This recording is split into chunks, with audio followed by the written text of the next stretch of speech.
Badan Pengawas Obat dan Makanan atau BPOM menerbitkan izin penggunaan darurat vaksin COVID-19 untuk anak usia 6 hingga 11 tahun, terkait pelaksanaan pemberian vaksin kepada anak-anak ini di Kota Palembang.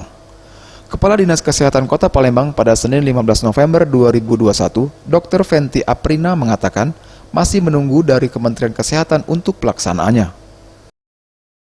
Di Palembang, 6-11 tahun? Ya, belum juga. Itu juga masih untuk vaksinasi anak 6-11 tahun ini kan memang sudah dikeluarkan emergency use authorization-nya dari Balai POM, tetapi juga untuk pelaksanaannya kita masih menunggu dari Kementerian Kesehatan untuk pelaksanaan untuk anak di usia 6-11 tahun seperti itu. Oke, tapi kalau Ia menambahkan, kesadaran masyarakat untuk mengikuti vaksin sudah meningkat sebagai bentuk perlindungan diri meskipun sudah menerapkan prokes, seperti menggunakan masker, mencuci tangan pakai sabun, dan jaga jarak. Ramayanti, EZA FM, Sriwijaya TV.